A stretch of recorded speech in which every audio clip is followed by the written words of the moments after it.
Olá, pessoal. É um prazer estar hoje aqui com vocês para falar de um assunto tão importante e acho que tão atual como o lifelong learning, a nova estratégia para encarar o futuro. Antes de mais nada, eu gostaria de me apresentar.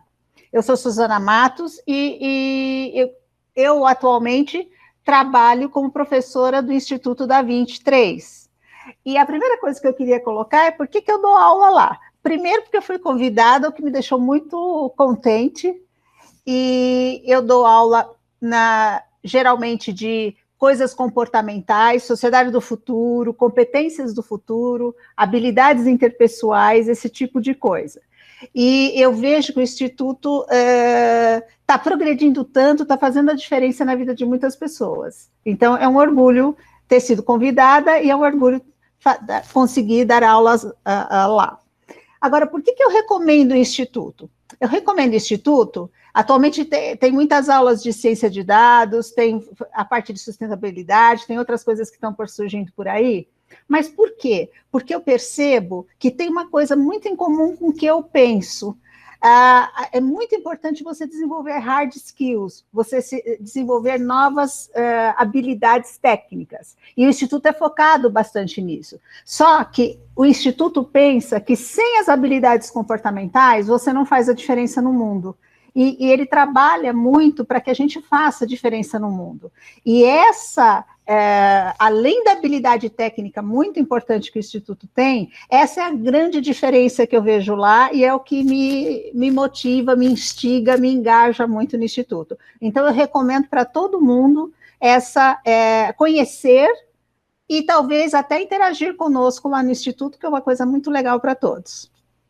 Além dessa atividade que eu tenho, o histórico das minhas atividades, para vocês conhecerem por que eu estou falando o que eu estou falando, né? Eu tenho grande vivência em ambientes corporativos, trabalhei muito tempo, me aposentei o ano passado dessa vida, para começar uma outra vida, né? E eu trabalhei em plataformas financeiras, comércio, indústria, então tenho um conhecimento grande nesse sentido, posso dizer isso. Tenho muita experiência em processos de gerenciamento de mudanças e projeto, que foram as áreas que eu mais me dediquei na minha vida corporativa. Então, mudança é uma coisa que me instiga e que eu estudo mudança. Nós vamos falar disso em seguida.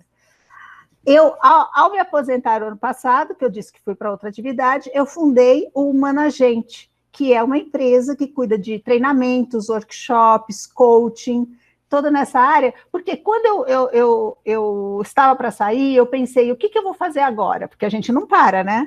E eu resolvi, então, cuidar daquilo que eu acho que eu tenho algo a agregar ao mundo, que é gestão de pessoas. E nesse sentido, é esse o ângulo que eu estudo muito. Eu sou bacharel em administração de empresas pela USP, mas acabei de terminar meu curso de pós-graduação na PUC, justamente de gestão de pessoas, carreiras, liderança e coaching. Então, é uma coisa que eu gosto muito, que eu estudo muito, estou sempre estudando esse assunto. E, além disso, sou coach pelo IBC, pelo Instituto Brasileiro de Coaching, e PMP pelo Project Management Institute. Então, eu gostaria de começar o nosso papo de hoje, e fiquem à vontade, vocês que estão na sala e queiram interagir, falando de mudança. É o que eu falei, a mudança é um assunto que me apetece muito e que eu acho que é muito importante todos nós estarmos atentos para isso, apesar que é uma coisa que é sentida por todo mundo, né? E Heráclito já dizia, nada é permanente exceto a mudança. E olha que ele dizia isso há muito tempo, e acho que ainda é muito válido até os dias de hoje, né? Eu não sei o que vocês acham, mas assim, a humanidade já passou por muitas mudanças. Não sei se vocês querem citar alguma, mas se você pensar no homem, desde a época das cavernas até o homem hoje, imagine quantas mudanças já não aconteceram no mundo, quanta a humanidade já passou por mudanças. Então, é um assunto velho-novo, novo-velho, porque é uma coisa que temos aí conosco desde o início dos tempos, ou por uma questão climática, ou por uma questão de necessidade, ou por uma questão de sobrevivência. Por algum motivo, alguma mudança acontecia e o homem estava lá precisando se adaptar. Vamos lembrar grandes marcos. Diga, quem quer falar alguma coisa? Uma coisa que para mim marca muito, assim, né, que pega aquela parte de escola, né, é a questão da Revolução Industrial, né, eu acho que foi um salto grande ali. E aí eu me lembro claramente que uma das características da Revolução Industrial era a perda do desenvolvimento de algumas mãos de obras, né, do alfaiate, né, e por aí outros exemplos, né. E agora, bom, as coisas com esse advento da tecnologia está se intensificando cada vez mais, né, e assim, isso exige que a gente realmente esteja muito conectado aí com essas mudanças todas que vêm acontecendo. Tudo que está acontecendo, né? É isso mesmo, Júlio, olha, desde lá de trás, o primeiro momento que se tem notícia era do homem das cavernas, era de um homem caçador-coletor que tinha que caçar para ter sua fonte de sobrevivência, que ele se movia, ele era um nômade, porque ele tinha que sair de um local e ir para outro procurando essa caça, então ele era um nômade, e ele vivia dessa maneira, buscando sempre a sobrevivência. O grande marco depois disso foi uma mudança para uma sociedade agrária. Essa sociedade agrária parece uma besteira, mas não, trouxe uma tecnologia de como plantar, como ter gado, como a pecuária funcionaria, como plantar, como fazer a colheita, mudou o mindset da humanidade naquele momento. Além do que, teve uma coisa paralela, na verdade, mas que influenciou muito. O homem deixou de ser nômade para se fixar na terra. Então, ele tinha uma casa, ele tinha um local para ficar, para poder trabalhar a terra ao redor e fazer essa agricultura. Depois, nós temos isso que o Júlio falou, a Revolução Industrial. A Revolução Industrial trouxe também, mas eu estou falando depois em grandes linhas, porque nesse entremeio, quantas mudanças não aconteceram, né? E a Revolução Industrial trouxe essa necessidade da produção massiva, o homem deixou de estar no interior, cuidando da agricultura, para passar a ir para as cidades. É um novo desenvolvimento, uma vida urbana começou a acontecer. Agora, pensa na produção em massa que começou a acontecer, como mudou também a vida do homem, que estava acostumado com o campo, com o gado, com a pecuária, com a agricultura. Também é uma grande coisa. Depois nós temos, dentro da Revolução Industrial, ela é dividida em quatro fases, digamos assim, e a chamada quarta Revolução Industrial é a que trouxe a revolução da informação. A informação chegou como um bem precioso, assim como que era uma agricultura, assim como era uma produção em massa. E olha como isso mexeu com a vida dos homens em cada um desses períodos, né? E há quem diga que nós vamos chegar a um nível que está embrionário, que chama Sociedade 5.0, que é uma filosofia pensada no Japão, mas que haverá, mas tudo leva a crer que, de certa forma, não sei se da maneira ideal que eles pensaram, mas que, de certa forma, chegaremos lá. É onde haverá uma interação de tudo, através da informação e da tecnologia, as cidades vão interagir com o homem, a internet das coisas vai estar presente de uma maneira ampla e nós vamos interagir muito com todos. Então, olha quantas mudanças passaram. Olha, isso porque aqui nós falamos das grandes navegações, dos grandes descobrimentos. Imagine aquelas novidades que aconteceram nesse momento, descobrir novas terras, novo mundo, entender que a Terra não era plana, que é redonda, tem uns que põem em dúvida ainda, mas vamos lá. E assim, cada momento teve, às vezes eu penso assim, né? A gente evoluiu tanto que em algum momento tem que ter uma evolução, né? Bom, vamos em frente. Suzana. Diga. Eu acho que é interessante o que a gente está vivendo todo este ano com a pandemia, que nos remete até uma evolução para a sociedade 5.0. Porque muita coisa que se era questionado, trabalhar home office, onde muitas pessoas tinham dúvida da possibilidade disso, a sociedade teve que aceitar esses conceitos, né? Uhum.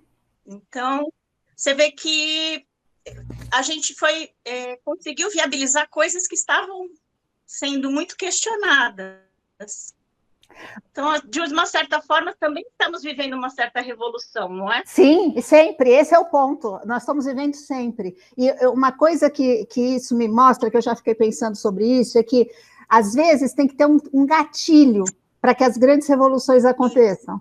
E sem dúvida, eu acho que a gente nem atinou com todo o cenário ainda que essa pandemia causou. Acho que a gente vai entender melhor isso com maior distância. Mas esses exemplos que você deu, sem dúvida, são mudanças que estão acontecendo, que já eram possíveis, mas havia uma resistência, nós vamos falar de resistência já já, porque as pessoas têm resistência à mudança, mas que precisava de algo para empurrar, precisava daquele gatilho para acontecer. E, sem dúvida, a pandemia foi um gatilho para muitas coisas. Concordo, Silvana, muito bem lembrado, inclusive. Muito bem lembrado.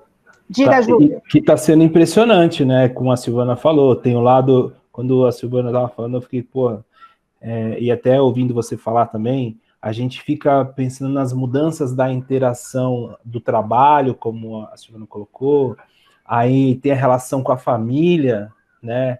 A relação com a natureza, a relação com a tecnologia, e quando você fala de sociedade 5.0, eu fico pensando assim, sabe, a gente poder aproveitar o melhor de tudo isso, assim, né? Sim. Tem que ser assim, tentar aproveitar realmente o melhor de tudo isso para a gente não ficar louco, né? Sei lá. Eu não sei se isso vai vingar, mas essa pandemia até nos trouxe o repensar sobre a importância de um abraço, sobre a importância de um contato, sobre a importância de ter amigos e estar perto, claro. e fazer uma série de coisas, sabe? Às vezes é uma ilusão, mas eu não sei se... Tomara que isso fique um pouco mais dentro da gente, porque a gente já estava passando meio desapercebido por essas coisas, entende? Muito, muito. Não é? O conceito de família voltou muito. Exato. De poder fazer algo para o bem do outro, né?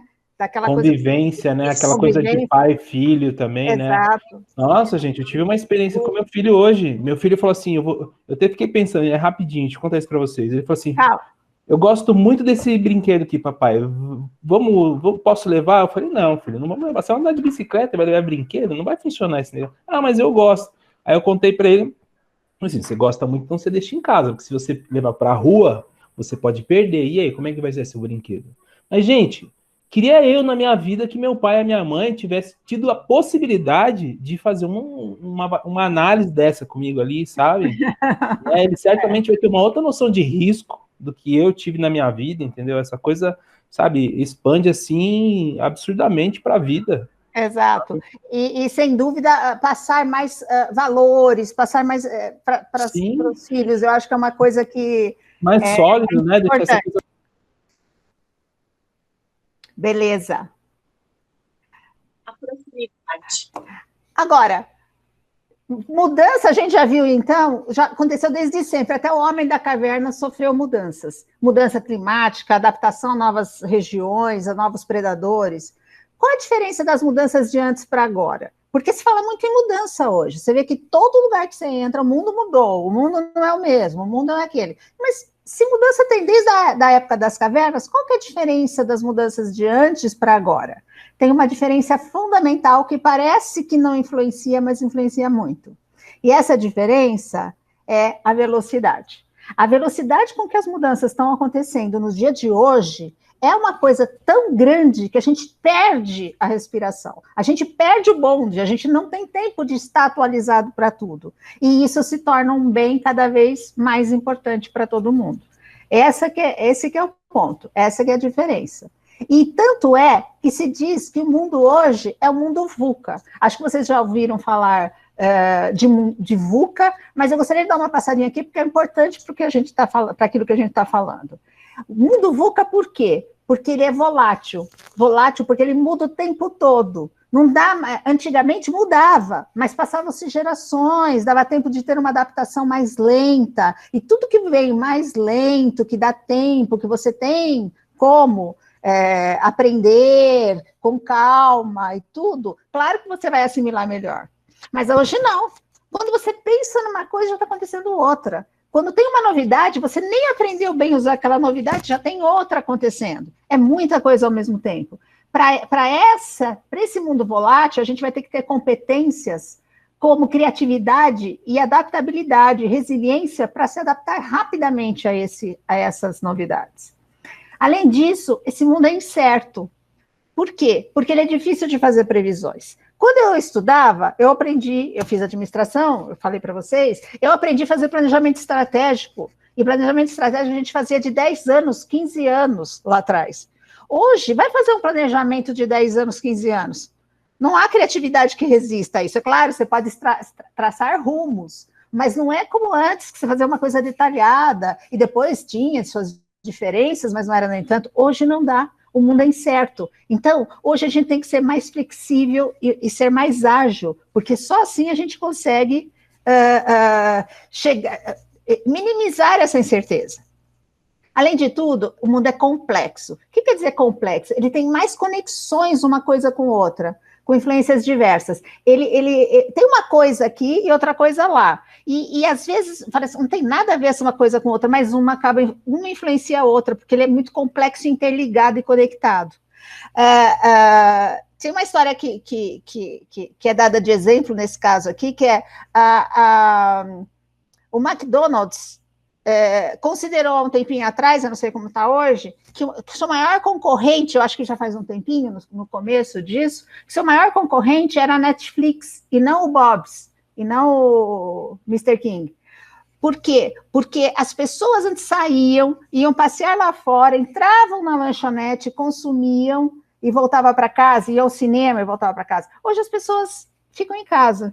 Hoje mais do que nunca, né? Mas já antes era considerado assim. Então, quem diria que o McDonald's, um dos concorrentes que o McDonald's deveria considerar era a Netflix. Então, é um mundo mais conectado, que você não vê as conexões diretamente óbvias, mas elas são mais intrincadas. Então, é mais difícil analisar. Para isso, você vai ter que ter mais colaboração e ter uma cabeça mais multidisciplinar. A gente vai ter que conhecer mais de mais coisas. E olha como está aumentando o número de coisas que a gente tem que fazer a mais para atingir os mesmos objetivos, né? E, por último, ele é ambíguo. Ambíguo como? Não tem respostas precisas. Quando eu estudei,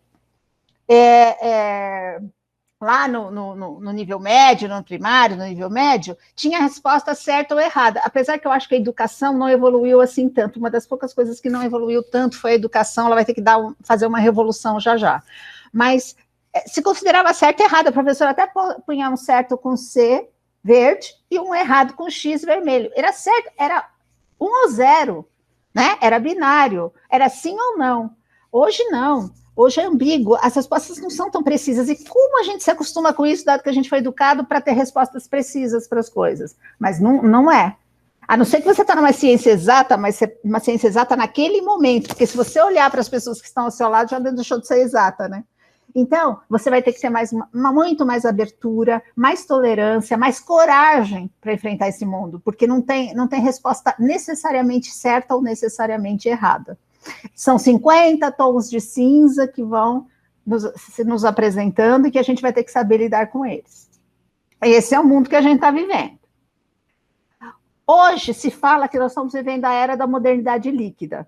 Olha a velocidade que eu falei lá atrás, como ela se materializa. Para alcançar 50 milhões de usuários, o rádio levou 38 anos.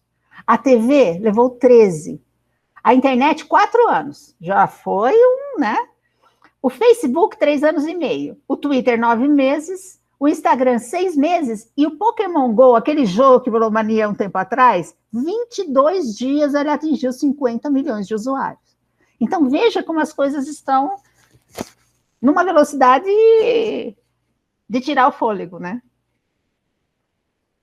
As profissões também mudaram. Então, nós estamos falando de influência na vida pessoal, nas características, nas competências que a gente tem que ter para lidar com isso, mas também estamos falando de nosso trabalho. Quer dizer, muitas profissões já não existem mais. Você tem aqui telefonista, olhando assim, ai, que arcaico, leiteiro. Mas quais profissões que vão chegar por aí e que estão hoje aqui e que já não vão existir mais porque não vai ter mais sentido? Muitas outras profissões. Então, as pessoas vão ter que se adaptar de uma outra maneira. O mundo está mandando vários sinais para a gente, para que a gente possa sobreviver ao que a gente tem hoje aqui. E a gente, quem está conseguindo captar, está andando mais rapidamente. Quem ainda não caiu essa ficha, vai sofrer as consequências. Olha, secretária, essas foram as que eu elenquei, eu sei que tem muitas mais. Profissões que não vão existir em breve. Secretária, recepcionista, agente de viagem, carteira ainda tem, mas já, contador, operador de telemarketing, você já tem muitos que não existe o operador em si, né? Você tem o robozinho lá. Caixa de banco, de loja, de supermercado, tem muitos lugares que você mesmo passa, você mesmo paga através do celular e acabou, estamos por aí mesmo. Quer dizer, um dia não vão existir mais esse tipo de profissão. E as pessoas administrador de empresa. Também. Se você não se adapta, Júlio, é o que temos. Agora, tem profissões que, por outro lado, e você tem que estar antenado nisso, cientista de dados está na onda, e várias outras que vêm aí. A gente vai falar mais um pouquinho na frente, mas, assim, você tem que entender como é que o mundo está atuando hoje. A advogada está no risco aí também. Né? A advogada está no risco. Já tem muita inteligência artificial que se faz a vez do advogado. Então, tem muitas outras que, assim, cada um tem que analisar o seu canto e dizer, uma máquina vai conseguir fazer o trabalho que eu faço? Outra coisa que tem que se perguntar, se a resposta for sim, ela vai conseguir. Mas, então, ó vida, ó azar, o que eu tenho que fazer? Ora, você tem que fomentar alguma coisa aí para um canto em que a visão está sendo outra, em que a visão está sendo requisitada. Nós vamos ver algumas estatísticas à frente, assim como está terminando, muitas atividades estão acabando, tem outras surgindo, mas se você não está ligado nisso, você continua lá sendo um operador de telemarketing para toda a vida, não tenho nada contra o operador de telemarketing, gente, mas é uma constatação, é uma coisa que um dia não vai mais existir, como a gente conhece hoje. Então, se você não estiver atento a isso, um belo dia você vai dizer, nossa, caiu na minha cabeça e sem aviso. Será que foi sem aviso? Esse é o ponto que a gente está falando aqui.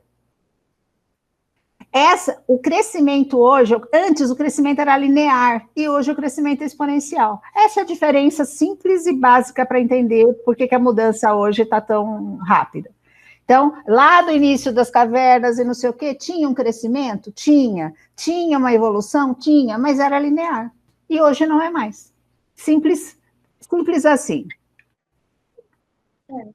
Suzana, acho que é interessante até colocar nesse ponto da mudança ser exponencial, é que acaba sendo mais sentida, né? Claro. Eu, com 15, 16 anos, eu trabalhei com o meu pai, que era um contador, e a gente emitia notas fiscais, fazia na mão, tinha um talãozinho. Uhum. Passaram-se 10 anos, já se tinha nota eletrônica, 10, 15 anos. Hoje, nem eletrônica se tem mais, já vai direto no site da prefeitura, que é a nota digital. Certo. E, com certeza, isso vai cair. Então, assim, é muito mais rápido para se falar até que o contador vai embora. Uhum. Então, isso acaba assustando as pessoas, porque aí vai acabar, porque é mais rápido, né? A mudança é muito mais rápido, assusta, e entender que, assim, tem coisas que são muito mecânicas, você não precisa de um ser humano para pensar. Esse é o ponto. Por isso que todo mundo tem que pensar, o que eu faço, uma máquina vai poder fazer? Pensa bem, porque mecânica ela vai poder fazer. Agora, exatamente. Onde está a diferença? Onde a máquina ainda, porque, gente, essa revolução das máquinas, eu não sei onde vai parar, mas, assim, na parte humana e nas novas atividades necessárias, na parte de pensamento, na parte que existe uma estratégia, alguma coisa assim, e na parte humana. Então, é nessa parte que as pessoas vão ter que se dedicar mais, ou pelo menos fomentar, que é uma parte que estava sendo perdida um pouco também, né? A pessoa era uma máquina e gostava de ser uma máquina. Então, olha, computadores quânticos, Big Data, internet das coisas, inteligência artificial, robótica, tudo ao mesmo tempo. Por isso que eu falei, não dá nem tempo de você entender uma mudança de um desses tipos, e já vem outra de um outro tipo, mas elas se cruzam em algum ponto, e é uma coisa de perder o fôlego realmente. E não é só tecnologia.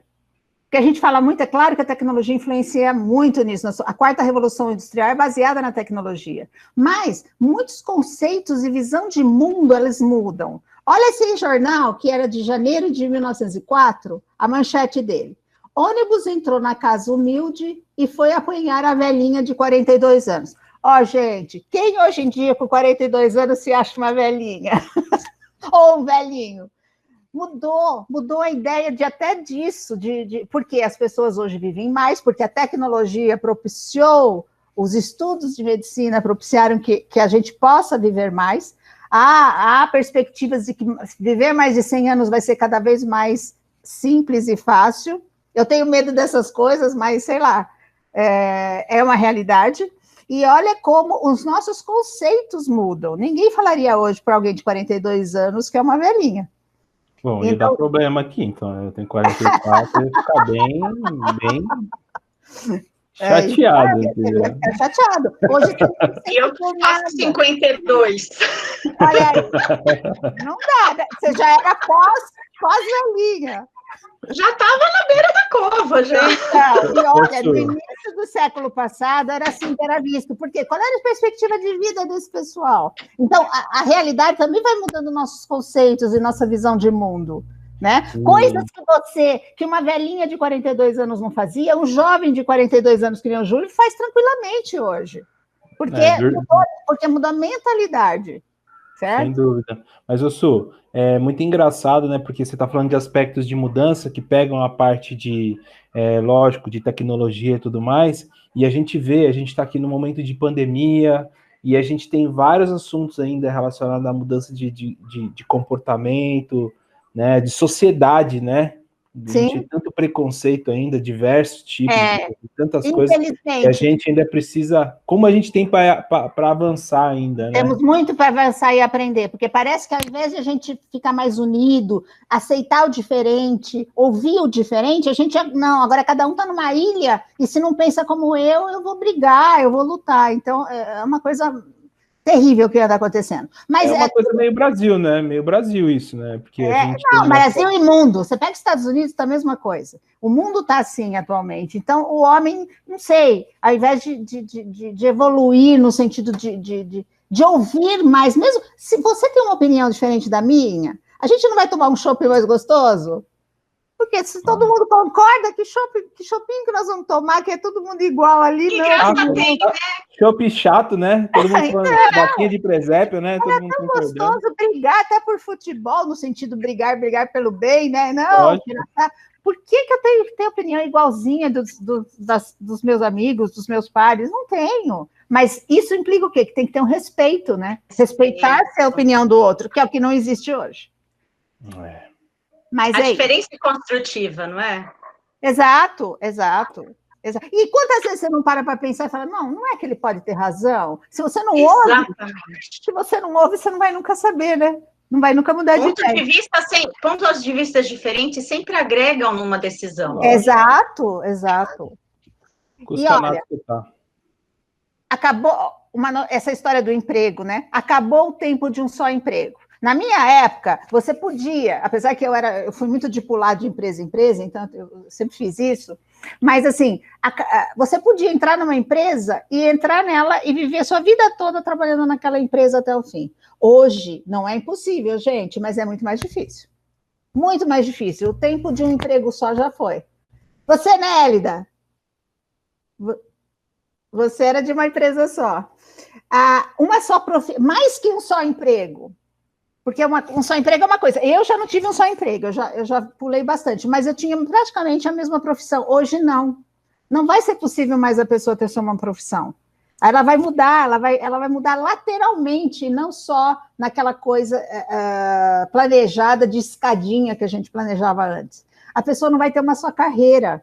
Muitas pessoas vão empreender, depois vão voltar, vão para uma coisa paralela, vão entender de outro assunto, vão poder atuar em outras coisas, porque se as profissões estão mudando, se as atividades estão mudando, o mundo vai exigir que as pessoas mudem também. Então, esse tipo de mudança já está acontecendo e muita gente não está percebendo, você está ficando lá naquela seu na sua trilha que você traçou há, sei lá, 10 anos atrás, 15 anos atrás, e a estrada mudou e você não está percebendo. Então, isso vai acontecer cada vez mais. O que esperar do futuro? A Universidade de Oxford diz que 47% dos empregos hoje existentes vão desaparecer nos próximos 25 anos. Então, pronto. É o que eu falei, né? A gente tem que se perguntar, o que eu faço, uma máquina pode fazer? Presta atenção. 65% dos alunos do ensino básico vão trabalhar em profissões que não existem hoje. Olha a dificuldade do ensino. Eu entendo, porque eu critico bastante o ensino, mas, assim, é difícil, porque não existe hoje a profissão que ele vai trabalhar lá. Antigamente, você falava, eu quero ser médico. Hoje em dia, você pode ainda, eu quero ser médico, mas tinha essa profissão que antigamente se falava e ele podia ser. Aqui não mais, talvez. Não dá mais. E o Fórum Econômico Mundial fez estudos que mostram isso. A cada 2 dias, criamos tanta informação no mundo quanto que foi criada do início da humanidade até 2003. Então, olha a dificuldade, quando diz a gente tem que estar por dentro, a gente tem que entender tudo que está acontecendo de novo, mas olha a dificuldade, olha a quantidade de informação, e a gente tem hoje uma coisa perversa, que além de ter muita informação, tem informação fake, né? E separar o joio do trigo também cada vez mais difícil fica. E vocês observem que a atenção das pessoas tornou-se um patrimônio escasso, porque tudo briga pela nossa atenção. As pessoas não conseguem mais ficar focadas numa coisa só para fazer. E esse medo de ficar por fora, porque aí ela tem que ficar plugada toda hora mexendo no celular, toda hora entrando na internet, toda hora para saber o que está acontecendo, esse medo virou até uma doença, que já tem até nome, que é o FOMO, Fear of Missing Out, que é tratado como uma doença já por alguns psicólogos. Que a pessoa tem medo de ficar por fora, então tem que ficar plugada o tempo todo, e acaba não focando em coisas que ela tem que fazer, atividades que exigem foco. 50% do conteúdo adquirido no primeiro ano de um curso regular em uma universidade torna-se obsoleto no 4º ano. Se a pessoa se forma em 4 ou 5 anos, quando chega no último ano, 50% do que ela aprendeu no primeiro ano já não é mais válido. Então, de novo, ai meu Deus, a velocidade das coisas está me afogando, está me asfixiando. O Fórum Econômico Mundial fez estudos que chegaram à conclusão de que a revolução digital vai criar 133 milhões de empregos e acabar com 75 milhões de empregos. Então, olha, aquela história de que a máquina vai ocupar o meu lugar e eu vou ficar sem nada, não necessariamente é totalmente verdade, mas vai haver uma transformação. Metade disso aí, um pouco mais da metade disso aí, não vai existir mais. Então, se eu parar no tempo e no espaço, eu vou ser um que foi eliminado e não tem opção. Então, conclusão, tem que olhar essa coisa nova que está surgindo, porque muita coisa está surgindo também. Não dá para continuar seguindo a mesma trilha, né, Suzana? É isso. É isso. Essa é a mensagem. Essa é a mensagem. É isso aí, Silvana. O mundo tem 7,7 bilhões de pessoas. Hoje, 3,3 bilhões estão empregadas. Todas essas pessoas vão ter que adquirir novas competências. Esse estudo do Fórum Econômico Mundial mostrou isso. O desafio de requalificar vai ser o desafio de requalificar essa quantidade imensa de pessoas nessa nova era que tá se formando, porque nós já estamos nela, né? Ele diz nesse estudo que em 2022, 42% das competências vão mudar. Isso já agora. Em 2030, 1 bilhão de pessoas precisam estar com novas competências, porque em 2030 o panorama mundial, devido à revolução digital, vai estar diferente. Então, olha que desafio grande é isso, tanto para as nações como para os governos, e tem alguns que não estão nem pensando nisso ainda. Então, quem ficar para trás vai ficar extremamente obsoleto no panorama mundial, porque tem muitos que estão lá na frente vivendo isso.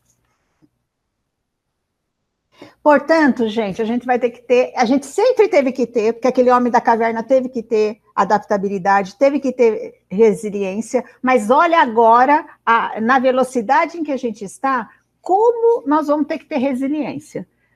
Mudar e aprender. e por isso que chegamos já no aprender, que é o que eu acho que a grande, por isso que o mote aqui, quando o Instituto me convidou, eu fiquei pensando no tema, e eu acho que e esse tema me apeteceu demais. Por quê? Porque aprender é o segredo disso tudo que a gente está vivendo. Nosso cérebro, ele não quer novidades. Se ficar tudo igual, do jeitinho que era ontem, e antes de ontem, e assim por diante, assim por trás, na verdade, quanto melhor. Novas sinapses, não é isso que eu quero todo dia para mim. Nosso cérebro não quer isso, a neurociência explica. A resistência é o hábito. O hábito não é algo ruim por si, porque depois que torna um hábito, está intrincado em mim, mas se eu quero só o hábito, eu nunca vou querer a mudança. Então, eu tenho que lutar com essa coisa de manter status quo para conseguir fazer alterações no mundo. Alterações em mim e na minha vida. Ô, Su, quando a gente fala de resiliência também, a gente fica pensando assim, putz, temos que ser forte para lidar com a avalanche de coisas que está caindo na nossa cabeça. A gente tem... eu estava lendo um material sobre resiliência e me fez pensar muito que assim, a resiliência ela é uma experiência de situações que você viveu. Por exemplo, eu fui empreendedor até janeiro do ano passado e eu quebrei uma empresa. Eu fui 20 anos trabalhador CLT, aí eu quebrei uma empresa, e assim, na hora que eu vivenciei aquilo, meu mundo caiu assim na minha cabeça, assim, eu sou incompetente, né? Pô, isso não é para mim, não sei o que lá. Mas eu fui, né? E depois eu fui pensando, e até depois de ter lido isso aí, a partir do momento que você vai aumentando, né? É que nem começar a dirigir, né? Você começa a dirigir no quarteirão, aí você anda assim no bairro, aí depois você vai até o centro, você volta, você vai ampliando o seu horizonte, você vai ganhando resiliência. Resiliência é um exercício que precisa ser feito para a gente poder ganhar músculo e ter força para realmente dar conta das mudanças que você está colocando aí. E é o que você falou, no sentido assim, as pessoas acham que resiliência é ser forte, inflexível, e é justamente o contrário. Porque a resiliência não é aquela árvore forte, tão forte que se vier um vento grande ele vai derrubá-la. A resiliência é aquela árvore que consegue com o vento ir para lá e para cá e vai sobreviver essa ventania. Aquela forte demais, ela não sobrevive. Então, é o caso do bambu, né? No caso do bambu, né, Elida? O bambu é muito mais adaptável. Flexível, né? É flexível. Ele é forte, mas ele é flexível. Exato. Então, justamente o que Charles Darwin está falando nessa frase aqui, veio a calhar, Júlio. As espécies que sobrevivem não são as mais fortes, olha que triste, nem as mais inteligentes, e sim aquelas que se adaptam melhor às mudanças. E quando Darwin escreveu isso, ele não estava analisando o futuro, ele estava analisando o passado. Simplesmente constatando cientificamente uma realidade, né? Quem sobreviveu nesse nosso mundo? Foi o mamute? Foi o dinossauro? Não, foi o homem com algumas modificações. Aí, ou foi os insetos, né? Que diz que baratas existem há muito tempo, que medo, né? Mas também isso. Então, veja Amebas. E essa coisa do raciocinar, né? Raciocinar. A gente realmente tem que pensar, porque eu acho que é natural, acho que ainda mais dos mais jovens, eu tenho uma conexão muito com os mais jovens, eles tendem a sentir muitas coisas, né? Ah, meu pai fez isso para mim. O que aconteceu com o pai dele? Né? Então, se parar para investigar um pouquinho o que aconteceu com o pai aquele dia, ou com a mãe aquele dia, ou o que está acontecendo no mundo agora, você vai entendendo melhor e você toma decisões melhores, né? Investigar realmente, tomar decisão baseadas em fatos e dados, né? Exato. É isso que é o pensamento crítico, né? E analítico, que a gente vai falar até um pouquinho. Quais são essas competências que o futuro está exigindo da gente? O Fórum Econômico Mundial publicou essas competências. Não é meu intuito aqui entrar nelas todas, eu só trouxe aqui essa lista para mostrar para vocês que aprendizado ativo e estratégias de aprendizado está lá na lista do Fórum Econômico Mundial como uma das competências mais importantes para você se adaptar para este novo mundo, para essas novidades, para essas mudanças que o novo mundo nos traz. Só fazendo um parênteses aqui, 80% dessas competências que ele listou aqui são soft skills. Então, você se analisando com você mesmo e mudando o mindset. É isso. Claro que a tecnologia é importante, é claro que você tem que ter perfil técnico e ser técnico em algo, porque naquilo que você trabalha, você vai ter que ser o técnico naquela coisa, mas cuidado, as competências do futuro são soft skills, são competências comportamentais. Então, esse é o ponto. Mas eu vou ficar nessa daí, que é o aprendizado ativo, que são as estratégias de aprendizado. E aí nós chegamos nisso, que é a grande estratégia para enfeitar o futuro com sucesso, qual é?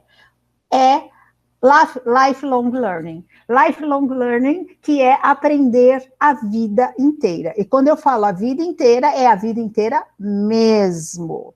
Mesmo. Então, não existe mais, não, eu já me formei. Você se formou? E daí? Ótimo. E vai ter que continuar estudando, vai ter que continuar tirando o diploma, mas não parou. Não vai ter que parar, na verdade, vai ter que continuar. A lógica tradicional do ensino, na qual a pessoa se considerava formada após a conclusão do curso universitário, acabou. Você vai ter que continuar aprendendo sempre. Pensa no médico. O médico já precisava fazer isso antigamente. As atualizações eram menos rápidas. Mas se você tinha um médico que não se atualizava, não era um médico bom, mesmo antigamente. Hoje, então, nem se fala. Agora, hoje, isso é válido para todas as profissões. Se você está parado no tempo e de espaço, fazendo aquela mesma coisa, daquela mesma maneira, por muito tempo, eu tenho uma notícia para você. Alguma coisa vai acontecer em breve. Uma pessoa podia estudar sua juventude e aplicar o que estudou no resto de sua vida profissional. Não mais. Acabou. Porque, assim, a sua vida profissional vai mudar. Você vai mudar de profissão, de carreira, ou mesmo na mesma, as coisas vão mudar de como são feitas. Então, você vai ter que continuar aprendendo. Temos que abrir a nossa mente para a curiosidade, a criatividade, a aceitação do novo, o desenvolvimento contínuo. Ou seja, nunca parar de aprender. Abrindo a sua cabeça para isso, você começa a ter habilidades de aprendizado sempre. Mas diz que quando a pessoa fica de mais idade, ela não aprende mais. Mentira. É uma questão de você usar a sua mente para isso e vamos que vamos. Eu aprendo muito bem até hoje, não me considero velha, mas tenho idade. E acho assim, a gente pode aprender sempre, gente. Quando você... Vai ter uma frase aqui. Deixa eu ver se está na próxima. Está aqui, ó. Assim que você para de aprender, você começa a morrer. E já dizia isso Albert Einstein lá atrás. E ele estava errado, com toda a inteligência que ele tinha? Não, estava certo. Se você para, acabou a tua vida. Você está no mesmismo. E é disso que a gente tem que lutar contra. Então, aprender sempre. Ô, Su, eu não sei se vocês viram isso, eu não sei se foi você que deu esse exemplo também, acho que foi você que deu esse exemplo, Su, de uma senhorinha que tinha 62 anos e queria aprender a tocar piano. E ela falou assim, já tô com 62, vou tocar piano. Ela viveu até os 92, 93, aí ela, né, voltando lá, se eu tivesse começado aos 62, aos 72, ela, né, teria tocado 20 anos de piano. Veja, hoje a gente tem aquilo que eu já falei, a gente tem perspectiva de vida muito longa. Então, quando chegar aos 60, se você falar, é muito tarde para mim, gente, você vai viver até os 100. Você tem 1/3 da sua vida ainda pela frente, se não mais. Olha, e você vai se trancar para isso? Vai se pôr dentro de uma pirâmide e ficar lá numa catacumba? Não, gente, vamos viver. Agora, para viver, você precisa estar sempre ali ativo. E olha, eu estou falando isso, a gente está falando de velhinhas de 60 anos, né? Mas isso vale para pessoas de 20 anos. Que eu vejo que tem pessoas de 20 anos com uma mentalidade que não é essa, entendeu? De 30 anos, de 40. A idade 15, não tem nada a ver. Certo? Sem dúvida. Sem dúvida. Não, de 15, os de 15 estão assim também, eles estão muito assim, né? Mas, ô Su, tem esse lado também, que assim, eu acho que a gente tem que colocar que ele é meio... ele paralisa, né? Quando você fala assim, nossa, essa avalanche e tal, e a galera olha para isso e fala assim, meu Deus, e agora o que eu faço? E não faz nada porque paralisa. Exato. Né? Quando, na verdade, a gente tinha que tirar uma onda com tudo isso, entendeu? A gente tem que aprender, a gente tem que se divertir com tudo isso. Eu, por exemplo, eu conheci o Gian, um baita cara inteligente, que eu admiro pra caramba, tá junto com a gente aqui também. Eu conheci a Su, eu conheci a Silvana, a Elida eu não conhecia, aí, né, tô conhecendo. Mas já conheceu hoje, então. Né, aí, na hora que ela viu minha carinha lá, falou, você eu já conheço, e aí a gente vai tomar café junto também. Então, olha que barato que é esse negócio, né? A gente tem que sentir prazer, assim. E é lógico, tem hora que vai doer, vai com dor mesmo. É isso aí, Júlio. E olha aqui o que Glasser fala sobre as estratégias de aprendizado. Então, ó, vamos entrar em como aprender, né? Aquilo que você lê, você guarda 10%. Aquilo que você ouve, 20%. Aquilo que você vê, já é um pouco mais tangível, 30%. Quando você assiste um vídeo que tem ver e ouvir ao mesmo tempo, já passa para 50%. Quando você participa de uma discussão, então, ó, ideias diferentes, discussão acontecendo, já é 70%.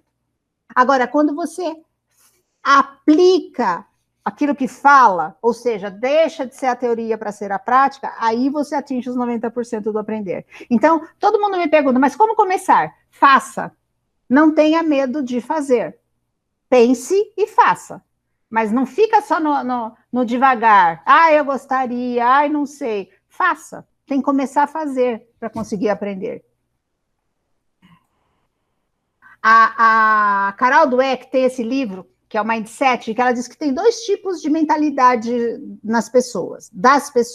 Aqueles que têm uma mentalidade fixa, ou seja, que acham que a inteligência é estática.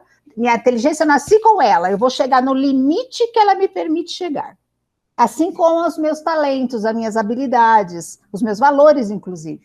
Essas pessoas acham. E tem aqueles que acham que a mentalidade é de crescimento. É que eu posso expandir isso. Não é uma coisa fixa que eu vou chegar no muro e esse muro eu não vou conseguir ultrapassar nunca.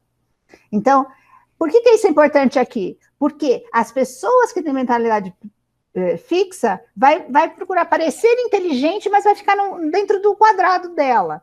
E para a gente usar o lifelong learning, a gente vai ter que ter mentalidade de crescimento, porque ela é aquela que aprende com o que vem de fora e que evolui em cima do que vem de fora. Então, ela é mais aberta ao novo. E, gente, de novo, não é fácil, não quer dizer que seja fácil, porque está dito, a nossa mente gosta do que já existe, do equilíbrio, do hábito. Nós temos que romper sempre essas barreiras para conseguir, mas a gente tem que fazer. Uma coisa que o Júlio falou aí, agorinha, e eu lembrei disso que eu ia falar depois, por isso eu não quis falar aquela hora.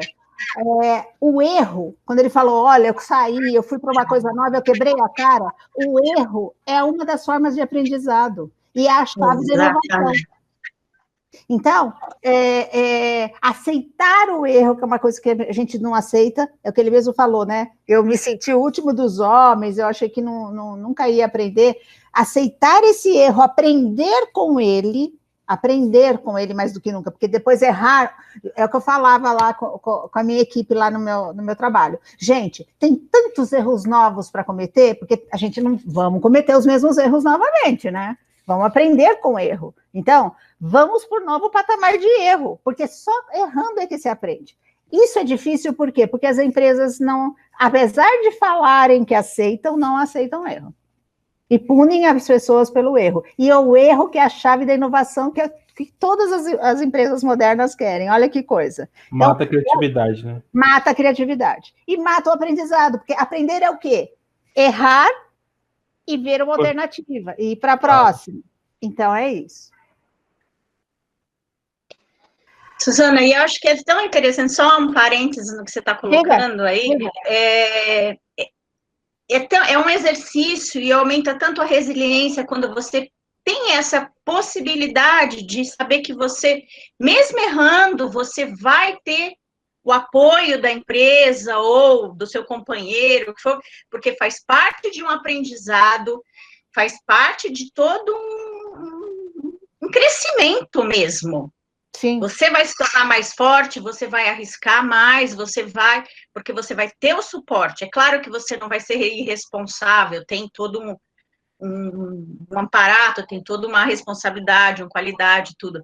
Mas as empresas precisam entender isso, que para um bom profissional existir, ele precisa ter esse embasamento e essa possibilidade de arriscar. Exato. E chegar e errar para poder tentar. E as empresas de hoje querem ser essas empresas, essa transformação digital que elas tanto falam, todas querem, mas o fundo disso é um fundo cultural. É um fundo de mindset. Enquanto não aceitarem esse tipo de coisa, não tem mudança. Não. Tem que fazer parte do Eu percebo processo. que as startups têm mais possibilidade do erro, permissão para o erro, porque são criadas por jovens, do que as das empresas mais antigas, estabelecidas, onde a cultura do erro é fadada à morte, né? Vamos dizer também. Hoje se diz, faça rápido para errar rápido, para evoluir rápido, para aprender rápido e evoluir rápido. Esse é o princípio da transformação digital. E não é à toa isso, é porque o mindset mudou. Você não vai ficar anos fazendo um projeto para só lá na frente implantar, para aí ver. Se você fizer isso hoje, o que você implantar lá na frente já está defasado, já era. Obsoleto, defasado. E mesmo nós que viemos, você também veio de grandes empresas, quando nós errávamos, mesmo obrigados a fazer sem qualidade, tudo, nós éramos culpados pelas pessoas que nos obrigaram a fazer. Exato. Não eram parceiros, né, da gente. Exato. Então, mas quando a mudança é cultural, ela é muito mais difícil de acontecer, né? E as empresas, e principalmente as grandes, porque as startups, elas têm essa mentalidade. Tá no DNA. Mas as empresas grandes, é difícil, porque ela tem que passar de mamute a coelho, e é difícil. Então, nós que vivemos isso, sabemos o quanto essa cultura foi agressiva, foi dolorida, e a gente ainda está aberto, tudo, mas sofreu na carne. Sim. Até criou a resiliência, tudo, mas virou gato, com medo de água fria, né? Não, coragem, não podemos esmorecer, não. Nós da área de TI, a gente tem muita coragem, né? Algumas vezes a gente fica meio assim, olha meio assim, fala, será que esse cara vai comigo ou não vai? A gente tá aqui, a gente sobreviveu, certo? Se sobreviveu, e ainda é kamikaze, ainda. Ainda é. Outro aspecto de aprender a vida inteira é que você precisa conhecer um pouco de tudo. Lembra quando eu dei o exemplo da Netflix com o McDonald's? Se você não conhecer um pouco de tudo, ser um generalista, que se diz que é o conhecimento em T, essa barra do T aqui é o generalista, e a barra vertical é o especialista. É claro que você tem que ser especialista no que você faz. É claro, não estou tirando isso, gente. Enfim, a técnica é importante.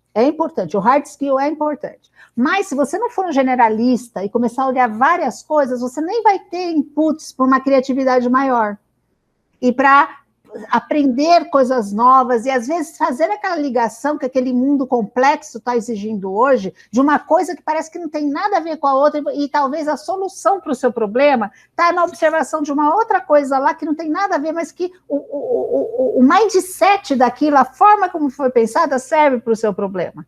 Então, quanto mais generalista você for, mas sem eliminar o especialista, esse que é o problema, porque a gente vai ter que ser os dois, certo? A gente vai ter que arrumar tempo para ser os dois, mas você vai conseguir sobreviver nesse mundo novo e aprender sempre. Você está falando em escolher a sua área de especialidade, né?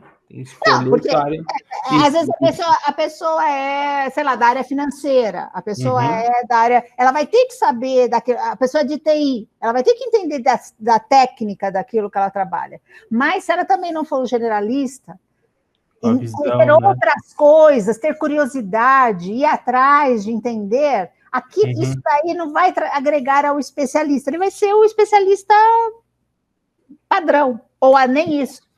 Ele vai ter que ter muito mais nesse mundo de hoje. Vai ter que ter tesão, né, Su? É isso aí. Tesão aí, ó. Porque aí a pessoa vai querer sempre aprender mais e mais. Outra, a pessoa que tem curiosidade, ela acaba tendo prazer. E ter prazer... Mas aprendizado é puro prazer, né? Fala a verdade. Quando a gente fala, mas tem gente que não gosta.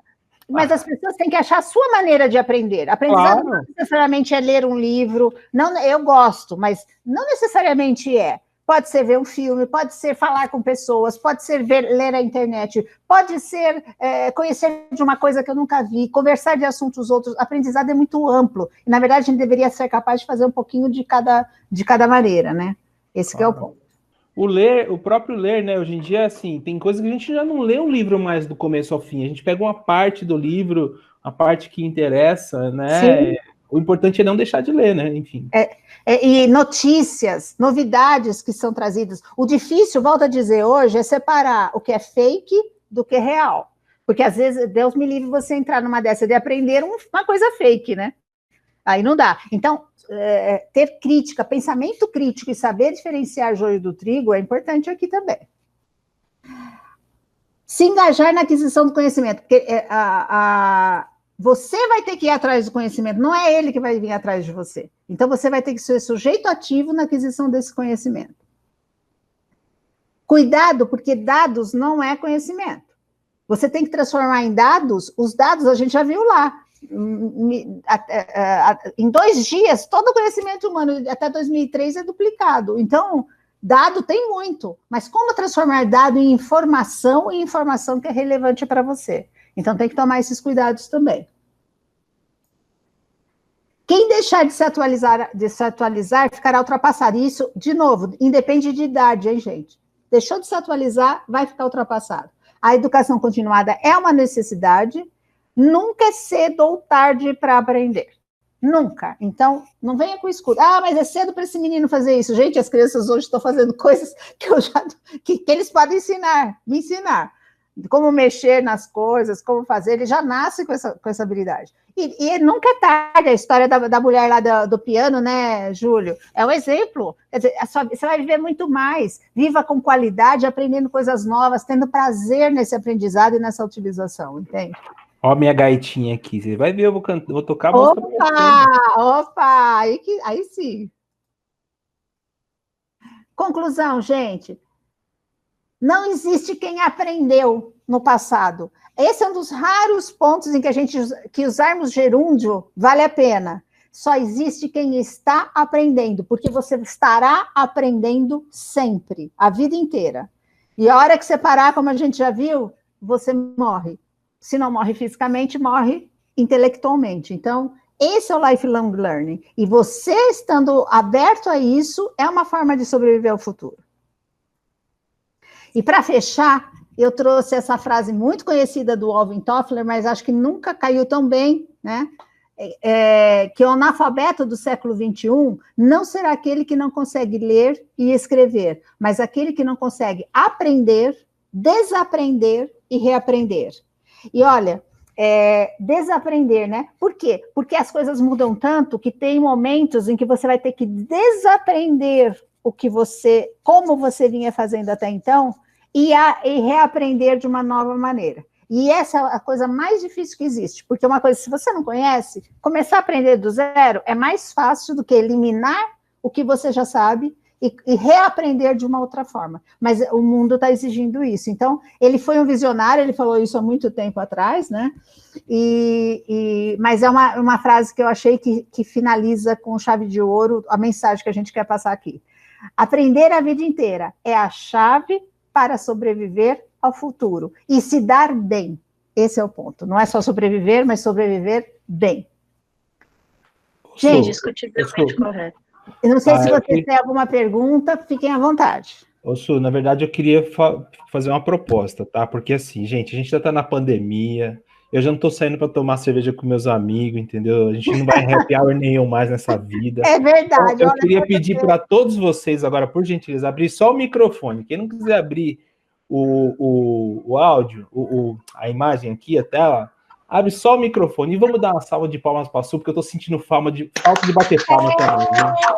De verdade, a gente faz sempre um bate-palma, gente. Que isso? Gente, vocês estão vou te falar. Su, ó. Sensacional. Vem cá, filho, vem cá. Mas eu vou te falar uma coisa, Júlio. Você precisa seguir a última fase. Eu me reinventei. Aliás, eu e mais várias pessoas. Você precisa se reinventar, porque eu fiz A Suzana conhece a Cacá Bud. Eu fiz o curso de autossabotadores com ela. Você assistiu a palestra, acredito, Júlio? Não tenho certeza. Assisti, eu sei. Ele estava lá, ele fez perguntas. E eu fiz um grupo com eles de autossabotadores, e nossa turma fez um dia especial, e depois teve um outro dia que a nossa turma se deu tão bem, que a gente faz um happy hour de mais de 3 horas. Uau! Bom, Silvana, eu vou ter que te procurar depois dessa conversa aqui, então, viu? Tá vendo? E olha, eu te falo que a gente fica animado, viu? Vamos lá. Vamos ter que ver. Então, assim, não existem barreiras para as amizades e para o happy hour. De jeito nenhum. Eu sou um cara que faço amizade todo dia. Mas, Suzana, eu queria te fazer uma pergunta. Diga. Em relação, assim, às dificuldades que as pessoas têm, porque tem pessoas que realmente têm preguiça de aprender, né? Eu acredito que seja mais até traço de personalidade. O que você imaginaria que poderia facilitar essa pessoa a começar a ter mais vontade ou sair dessa preguiça, essa inércia para aprender? Porque, por exemplo, eu sou uma pessoa que tenho muita vontade, necessidade de aprender. Agora eu vejo pessoas que não têm nenhuma. Meus filhos, por exemplo. A gente tem que ter cuidado com as gerações, porque as gerações elas têm maneiras diferentes de fazer as coisas. Então, às vezes, você fala, uma pessoa que não quer aprender, eu diria para você, uma pessoa qualquer, a necessidade, aquilo que a gente falou do gatilho, quando falamos da pandemia, lembra? A necessidade vai... Então, quando bater a cara no muro, vai sentir essa necessidade e vai conseguir. Agora, cuidado com as gerações têm maneiras diferentes de fazer as coisas, a gente acha que não estão fazendo, e eles fazem de uma outra maneira que a gente nem percebe. Então, existe aí uns meandros que são difíceis. Mas, assim, em grandes linhas, o que eu te diria? A necessidade vai fazer com que as pessoas entendam o aprendizado. Se não acontecer, ela vai bater a cara. Vai bater a cara porque, assim, não tem como sobreviver nesse mundo novo. Alguns setores mais devagar, outros mais rapidamente, do que tá nessa vibe de aprender sempre. Não tem. E agora, a gente percebeu, né? Nessa época de pandemia, com muitos cursos oferecidos gratuitos. Eu tenho vários amigos na faixa de 40 anos que estavam desempregados e sempre só reclamar. E não fizeram nada por eles mesmos. Ô, Silvana, quando você fez o curso comigo, foi o ano passado, né? Nós fizemos presencialmente. O Júlio, que é da turma que veio depois, era para ser presencial, já começamos online. O mesmo curso que a gente fez presencialmente, o Júlio fez online. E fizemos, entendeu? Sim. Fizemos. Então, assim, nós tivemos que nos adaptar. Eu tive que me adaptar dando aula online, que pode parecer que é a mesma coisa, mas não é. Não, eu sei. Eles tiveram que se adaptar, e eu lembro que foi logo no comecinho, o meu módulo, e eu lembro que os alunos ainda estavam reclamando muito, porque é difícil quando você sai de uma vibe e entra em outra. Mas eu acho que hoje deve estar muito mais comum, muito mais normal, porque a quantidade de lives, de cursos, de palestras, de workshops online que teve nesse período, as pessoas se adaptam. É aquilo que a gente falou, né? Adaptabilidade e resiliência. Então é isso. Não, há 3 anos atrás, 4 anos, eu tentei uma pós online e eu não consegui fazer. Hoje eu estou assistindo palestras, cursos e faço tranquilamente. Então, é óbvio que tem alguns que demoram, que eu tenho maior dificuldade, mas outros você tira de letra. Você se arruma, você se arranja. A gente se adapta. É o querer, né? É isso. Então, assim, tá na nossa mente, assim, não é que vai ser fácil, mas é a abertura para aceitar essas diferenças, entendeu? E se adaptar a elas, porque são necessárias. Então, esse gatilho, ele, por incrível que pareça, né, ele ajuda. Ele é uma coisa ruim, mas é uma coisa boa. O importante é você enxergar esses dois lados dessa questão aí. Tá ok, obrigada. Beleza, imagina. Mais alguma coisa? Não, gente, por mim também. Eu queria agradecer demais a presença de vocês foram top. Obrigada aí pela participação, pela presença, pelo incentivo que vocês sempre me dão. Aí estão meus contatos. Qualquer pergunta, comentário, sugestão, de quem for assistir depois, inclusive, essa aula. Fiquem à vontade através desses contatos ou através do canal do YouTube do Instituto, ou qualquer canal do Instituto, nós estamos sempre perto, sempre próximos, e agradeço muito poder falar desse assunto, que para mim é um assunto apaixonante. Obrigada aí por ter essa paciência de me ouvirem. Obrigada de novo, gente. Muito bom. Valeu, Su. Valeu, parabéns. Obrigada, Valeu mesmo. tchau. Obrigada, viu, gente? Obrigada, gente. Tchau.